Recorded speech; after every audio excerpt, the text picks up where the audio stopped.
I get to start by taking a journey with you in the text of Isaiah, one of the great prophets that the people of Israel had, that we have as an inspirational text in so many different ways.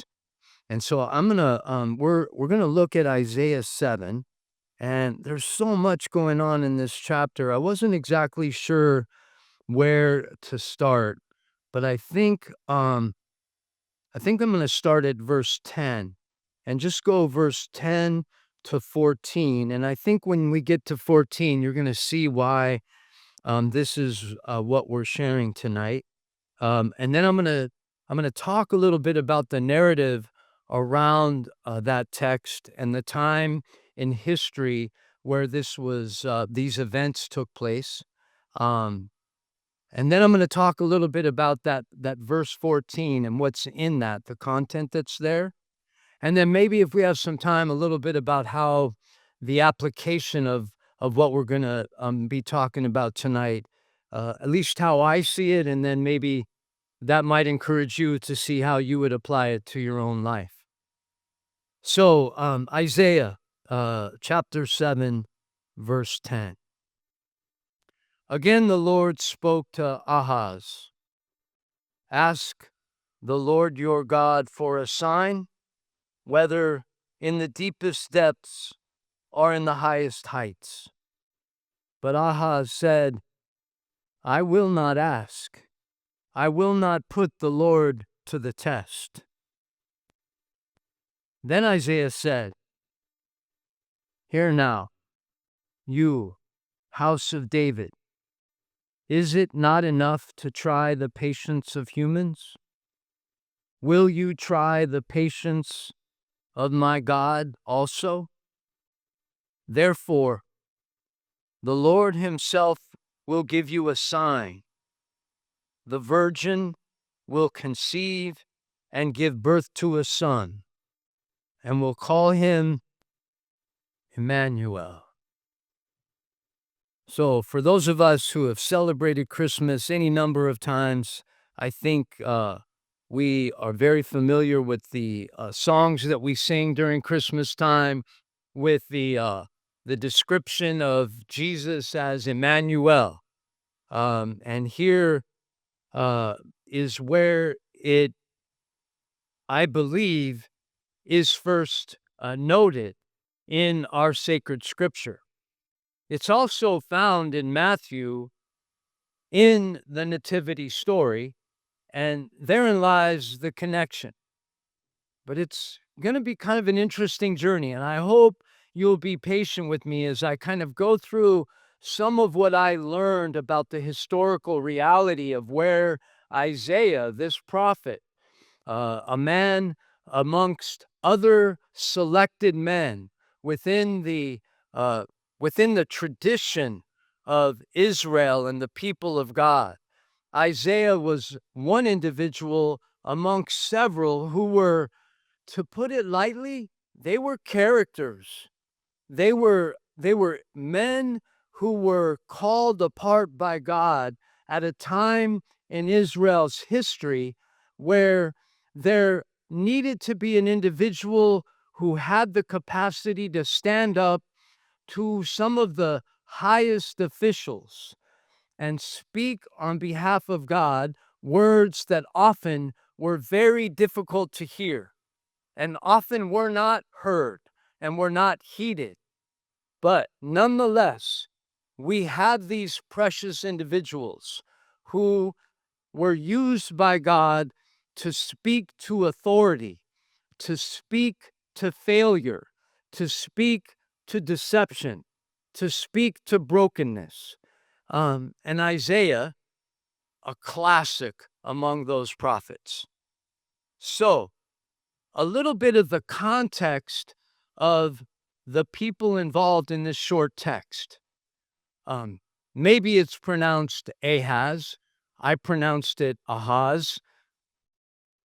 This gentleman was the king of Israel.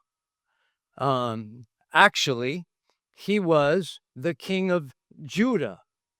And so just bear with me but I think this may be helpful for some. It may bore others, and it may be something you know better than myself. But we know about Israel because it's so much connected to who we are as men and women of God. Jesus came out of the great people of God, and the gathering of those people came under the name Israel. There was the golden age of Israel, which was during the time and reign of King David and his son King Solomon. Many of us have engaged the Psalms at times in our life where those words have spoken to us at very deep and profound levels, because David himself, the apple of God's eye, was the king and monarch of a great people that we know as Israel. And his passionate connection to God was what motivated him, with the gifts that were given to him as a man, to write these amazing words that we know are called the Psalms.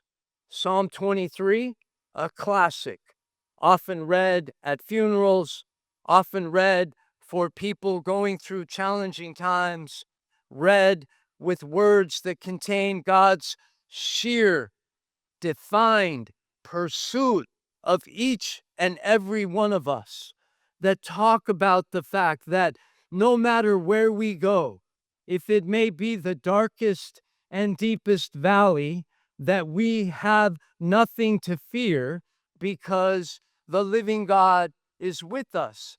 These are words that come from King David, and they come from a time when the monarchy and the role of king was something that had homogeneity. It had a commonality amongst the people of Israel. Certainly there was grumbling and divisions, but for the most part, the people of Israel were united. Then, after David and his son Solomon were no longer in that role, the kingship continued, but there were problems. There were serious problems. And these are recorded in the documents of the Old Testament. And these serious problems that occurred in Israel after the golden age of David and Solomon created this giant split in the people of God. And there was the people who were in the northern part of this area and in the southern part of this area, which is today where all the news is focused about what's happened in Gaza and Israel and now Lebanon with Hezbollah and Hamas, and what Israel is doing to try to secure their borders, and the suffering and sadness that we see on all aspects of that war, because war in many ways is evil. Israel, at this particular time in the text that we've just read, is at this moment where there is this great divide. The northern tribes, called Israel, and the southern tribes, called Judah. Judah was southern and included the important location of what we know of as Jerusalem. It had a significant part to play, has always had a significant part to play. It has a significant part to play to this very day. At this time in history, Israel split, right? Israel to the north, Judah to the south. King Ahaz is the king of the southern part, called Judah. At this time, there is a new ruler of the Assyrians. The Assyrians now were ruled by a person named Tiglath-Pileser III. Don't think any of you in here are going to likely name a child after this gentleman because that's a different kind of name. Tiglath-Pileser III became head over the Assyrian, what is known to some historians as the first ever empire in the history of the world. What makes Assyria, to historians, an empire? Well, Tiglath took his authority right after the Assyrians went through a time of basically a pandemic. They had taken a serious blow as a group of people and were downsized and very, very small. Tiglath was the kind of leader who had a vision and knew that he needed to do something to make a difference in order for him to be able to sustain his role with the Assyrians as their leader. And so what he did was he began to branch out and expand the area where they existed at that time, which was around the Babylonian area. He moved on what would be now considered into the area of Iraq and Iran, and he began to send out his military that he built up, and he would go into these areas and he would plunder them. He would go in and defeat the people. He would gather as much as he could, and he would take it home, and he would look good. Then he got to the place where he understood if he was going to be really good at his role, he would begin to what would be called annexing these large areas. So not did he stop at plundering things and taking them back to his homeland, he annexed them, took authority over them, put leaders in those areas, and then began to tax them. He had the mentality to be able to provide infrastructure in those areas and some level of security, but he would require a tax be paid to him in order for them to be able to have this kind of sense of harmony in their lives and in their society. This empire worked in ways in which they would move into an area, and if it was seen and observed to be problematic, he would remove large portions of that culture and people and disperse them into a variety of different areas into this empire that he created. And you can imagine if you are ripped up and pulled away from your homeland and dropped into another area, you are going to be very disoriented. It would be very difficult for you to fight back against that. And he would then replace those people with some of the people of his own. And so all of these areas began to shift as this Assyrian empire began to grow. Well, they started to move down into the area of these two parts of God's people. The northern part, which was what? Thank you, sir. And the southern part, yes. All right. I think I'm doing okay so far. This empire was known to be on the hunt. And so here we are in the history of this time, and we see the prophet Isaiah, who has come at a time of high anxiety for the people of God, primarily the people in the southern part, under Judah. So let me just add to that, right? Like anything else, you have enemies on one side and you're going to have enemies on the other. And it's just like Israel now, is it not? Judah had the awareness that the Assyrian Empire was coming and gonna get them if they didn't do something. Israel was also aware that Assyria was coming, and if they didn't do something, they were going to end up with a very anxious time, not knowing what would come to their lives. So there came a moment in which there was some strategizing that was going on with the northern tribes of Israel. And they wanted to pair up with the Syrians to be able to take on the Assyrians. And they knew they would have a better chance if Judah would join them in this attempt to stop Assyria. King Ahaz knew that this historical event was coming his way. And there's a moment in time where it says that he is standing in his area, looking out over the horizon to check on the water supplies that would come through the aqueducts that were built to supply the area with water. And any good leader will make sure that the supplies that are needed will be safe.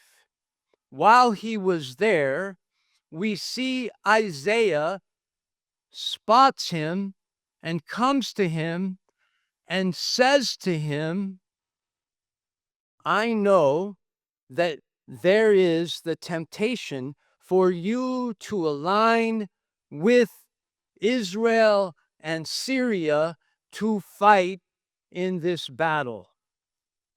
Don't do it. Stay calm. Trust in your God. Be still. Isaiah hears these words. Isaiah shares these words, and King Ahaz holds them. I just think it's important to try to put yourself in this king's position. He knows what he's got going on all around him, and he has a responsibility to take care of his area and the people he is responsible for. And so I think it's not hard to imagine that it is important for him to try to think about what can he do strategically to have the best outcome. He was aware of the fact that there was a window of opportunity for him to reach out to this Tiglath brother and to let him know that he would be willing to come under the submission of his empire if he would protect him from the northern part of Israel and Syria. And for some reason, Tiglath, in these conversations, heard him and thought, well, you know what? I can do that. I could allow you to come under my submission, and you can tax me, and we can protect you, and we will have that kind of relationship. So he's got that, knowing the military prowess that the Assyrians had, because the Assyrians were doing pretty much anything they wanted to in all the countries around them. Israel and the king of Israel and Syria and the Syrian king didn't like that idea. And they were doing everything they could to try to get Judah to align with them in order to take on the Assyrians. So, are we kind of grabbing what position this king is in? Right? He's reached out to the Assyrians and they've said, yeah, come on. But he's also aware that Israel, who is directly to the north, and Syria, their neighbors, are wanting them to join. And if they don't, they're going to come after them. And those are the direct neighbors. And then he knows when they come after him, the other neighbors on the other side they're going to come right in at that time when they are most vulnerable. The human condition would tell you that, in my thoughts, you're going to align yourself with a military power that's going to allow you to survive and thrive and be present in your position. But here comes Isaiah, the man of God, who says to King Ahaz, don't do it. Do not align yourselves with either of them, because God is more sovereign than any neighbor that may be wanting to take you out. That God is more sovereign than any empire that you're hearing about and all of their military power. Don't do it. Be still. Wait. Trust in God. Put your fear into the hands of the living God whom you know and worship. King Ahaz, he knows that Tiglath has an empire, has a military, has an infantry, has warriors. Isaiah is giving him words. And that's what I'm saying is good, to just take a moment and try to put yourself in his position and think, what would you do? The passage we read, it comes to the place where the prophet Isaiah says to King Ahaz, look, if you need a sign from God, ask. If you're not sure, if you're really contemplating aligning with an empire because they have a fierce machine of war, ask God for a sign. King Ahaz replies, I'm not going to do it. Well, some of what's said about his decision is that it was out of piety, that a man of God would never test God, that you would trust God. Okay, I don't know. Those are what some people are saying. And when I say people, I mean when you read about these men and women who've given their lives to studying the history and the scholarship and the theology about these moments. Others say King Ahaz had already made up his mind. And so what did he do? He ended up aligning himself with the Assyrian Empire, the leader of the people of God, the one who was responsible for the temple in the city of Jerusalem, the holiest of holy places on the planet. He made the decision to align with the Assyrian Empire and Tiglath-Pileser, and they became comrades, and they shared stories, and they visited each other's places. And Tiglath even got to the place where when he visited the Assyrian Empire, he saw this an amazing temple that was dedicated to a false god.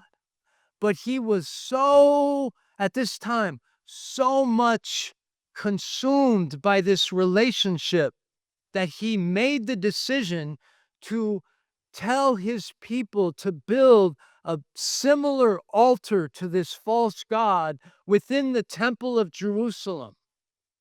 A horrible decision, a decision built on a lie, a decision built on going after strength and power instead of trusting the prophet of God who said, don't forget that you serve a God who is sovereign, who holds all cultures and all times in the palm of his hand and will take care of you.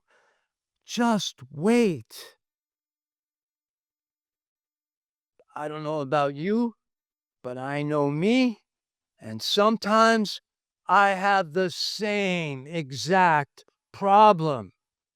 When I'm facing a challenge and I know that there is one way I can get out of it, and I think it's the right way, and I realize after it's done that it was not the right way, and I have to reflect on what my decision was in order to remember that I am connected to the living God who loves me and will protect me and tells me that in the right time, I will be fine. So,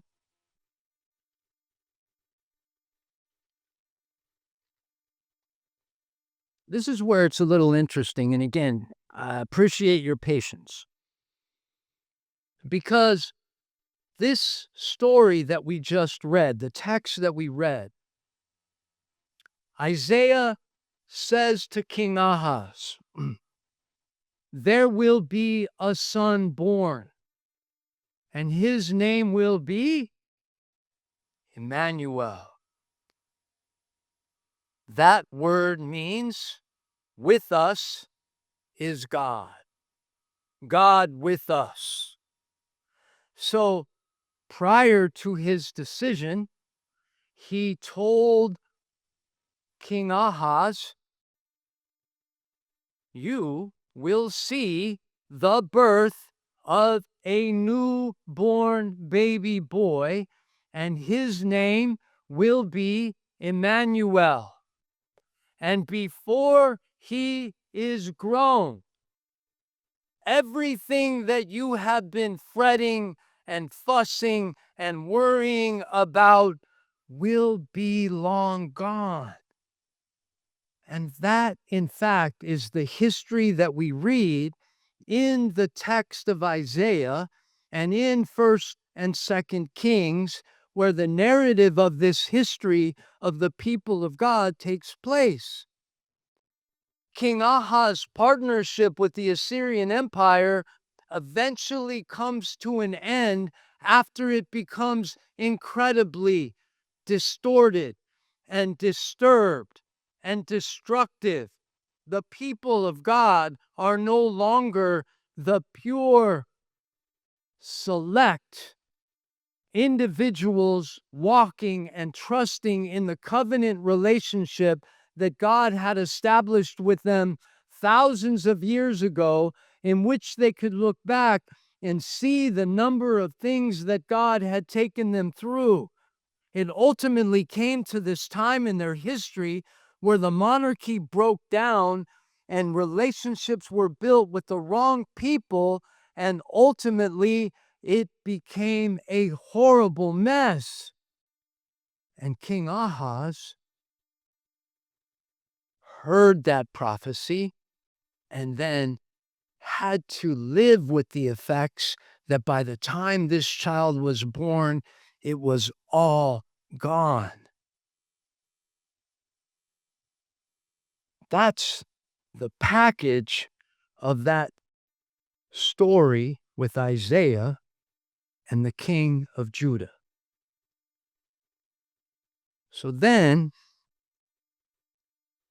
we'll go to Matthew.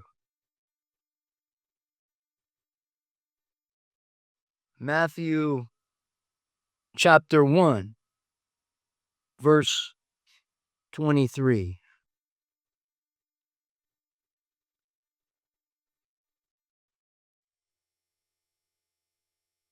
Very appropriate verse for this season we're in. The virgin will conceive and give birth to a son, and they will call him Immanuel, which means God with us. So thank you. I think most of you so far have stayed connected. Here we are, all the way now past this time in Judah's history, and we move to the time in which we as Christians understand where our faith comes from. If we go back to Isaiah and his words about Immanuel, the boy who was going to be born, who would outlive all of these bad decisions, that was Isaiah's statement that there would always, no matter what bad decisions, no matter what poor alliances, no matter the consequences of those alliances and decisions, there would always be a remnant of the people of God that would string all the way from the beginning of the relationship with God and his people to the moment in which the promised Messiah was born to a Jewish family in a simple, humble way that would ultimately change the path of the universe. And we are today a part of that remnant. Remnant just means a small piece, right? For those of you seamstresses in here, you know what a remnant is of a piece of cloth. A remnant is something that is a part at one time of something much larger, but the larger has diminished for a variety of reasons to something very small. But the promise of God to Isaiah in the face of the leadership of God's people was that no matter what they did, no matter what they chose to do, whether it was to align with the Word of God and to do what God had said, or to choose a lie, there would always be a remnant that would run through the people of God. And it came to the moment in time when we read this story of the birth of our Savior. And so, what does that mean for us? That means that remnant is who we are. That remnant is something that runs through the most deepest, intimate part of who you are as a man or woman of God. Those words of Isaiah that were told to a person who chose a lie over the truth are still alive in us. And so, what I take from that is that when I lean into a lie instead of the truth, that when I align myself with relationships that aren't necessarily the right ones, that there is something true about God's covenant relationship with me, that when I get to the point where I recognize the fact that the truth of that story, in that what God had promised to do in the face of empires, in the face of cultures, in the face of peer pressure, in the face of chasing a lie or confusion, that same God has given me the opportunity to, no matter when I may catch myself involved in that, if I stay close and grounded to who Jesus is, that remnant that runs through my life says, God is with me. God is with us. We are a part of that remnant. So to put it in a capsule, God's people messed up. And the prophets told them that they were going to mess up, and they messed up. But God's promise didn't end. The words that Isaiah told King Ahaz, that wait, be still, the sovereignty of God is in charge. You will be okay. God's people will be okay. Just trust in the God who manages and controls all of society, all of culture. You'll be okay.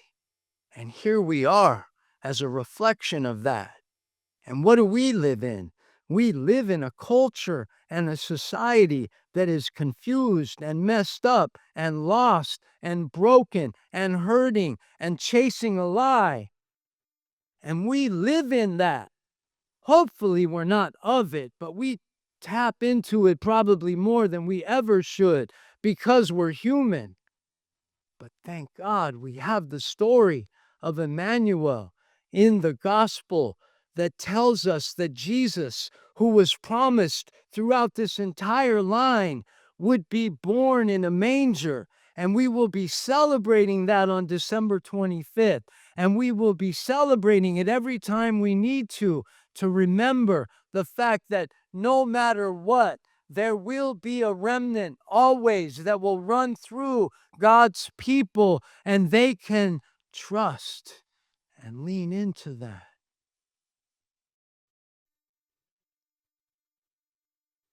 So now, I'm going to try to apply this to my life. And as I said, maybe it'll prompt you to think about how you might be able to apply it to your life. And this will be a little personal, but I don't care, because it's not that personal. Uh, I never really knew my biological dad. Uh, yeah, Pedro guy, mom from Pedro, and they were young, and got involved, and I was born, thank God. But that man left early in my life. I think maybe around 2 years old, and there's this word that I've come to learn about called relinquishment. And as I understand the law, he somehow had to go into a courthouse and sign a paper saying, I'm no longer going to be his dad. And now having 3 kids of my own, I don't see how anybody in their right mind could ever do something like that. But it's not for me to judge. It's what he did, and so be it. Thankfully, by God's blessing, my mom remarried, and I had that man adopt me when I was 6 years old, and he treated me like I was his own flesh and blood, and I am incredibly grateful for that man. But going back to the relinquishment part, I work in a type of area where I have to know a bit about what pushes my buttons, because I spend my days coming alongside people in crisis. I work as a hospital chaplain, and I've done it for over 30 years now. And I've had these amazing opportunities to come and be welcomed into people's lives when they're probably sometimes in one of the most important times that they will ever have in life. And when you offer yourself to people going through those situations, it's really important. In fact, it was necessary for me to understand the things that push my buttons. And what I mean by that is the things that would make me overwhelmed with emotion, or make me go take people in a direction that was about my agenda and not the agenda that should be in the moment, caring for people that are vulnerable and hurting and dying, or wrestling with news that's decimated them. And so I've taken some time to learn a bit about what pushes my buttons, and how do I have the kind of awareness that helps me to know what to do in places like this, so I kind of keep myself out of it and try to just let in my words, the Spirit of Christ be present in those moments. But what I've learned about myself through realizing that back then I had a biological dad who took off and was never a part of my life, there's certain things that are a part of who I am as a human being.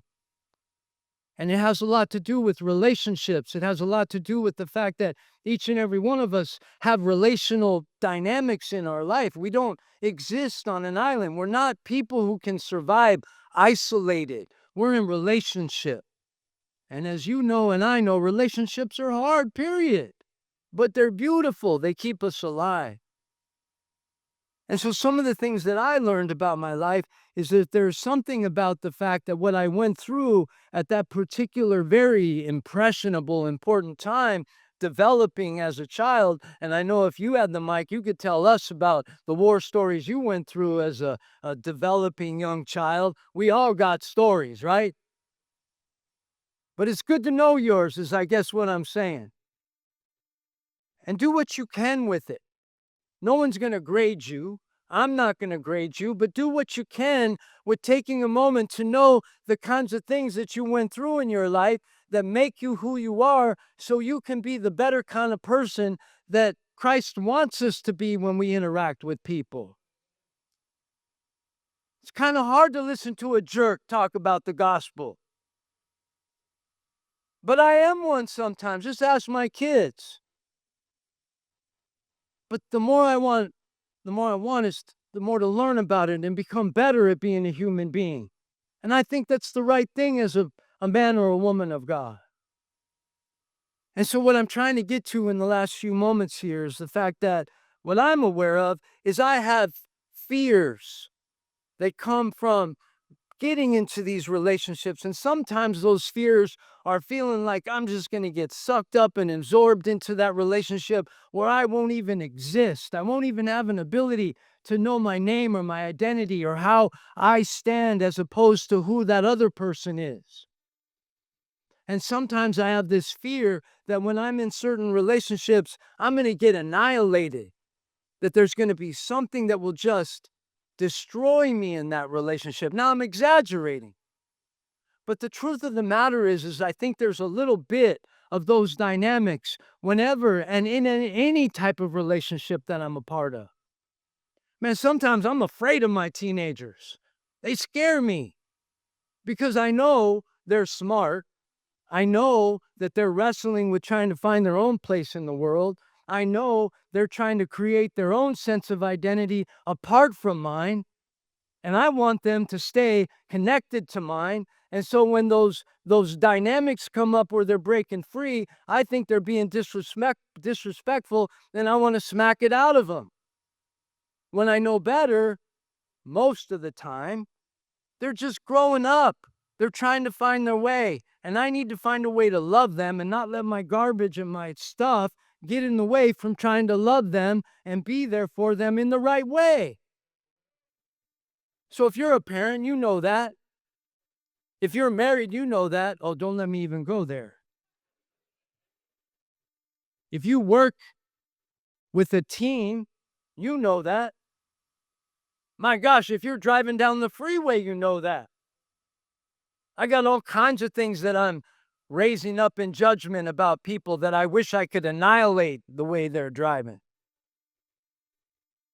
So I'm going to close it out right now. And all I was trying to do is to say, I can take the realities of what I hear and what King Ahaz went through, having the voice of God through Isaiah, and knowing ultimately that whatever happened in that moment that we read about that has come to fruition in the beauty of Immanuel, God with us, tells me that as a man blessed by the grace of God, that I personally know the presence of the love of Jesus in my life. That when I find myself in those moments of feeling like I might get absorbed into something and don't like it, or feel like I'm going to get annihilated and I'm afraid, that when I pause and remember that the face of God is shining upon me because I know that my Savior lives and is in my life, I have nothing to worry about. You and I are grounded in the living God that controls the universe as it spins. That's the story that we read. It's what Isaiah was saying to King Ahaz. It's what Matthew tells us ultimately came in the gospel story in the birth of Jesus. That truth lives in us. What could take us out? If you're up against an empire, it can't take you out. If you're being threatened with imprisonment, it can't take you out. There are amazing saints who have been in prison, who have had the most passionate relationship with their God. There's nothing that can take us out. We cannot be defeated.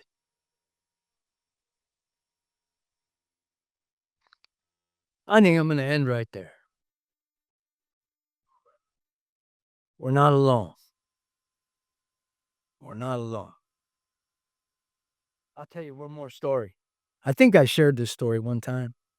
It's a hospital story, and I don't like telling these all the time because sometimes it may seem too melodramatic, and I'm not into that.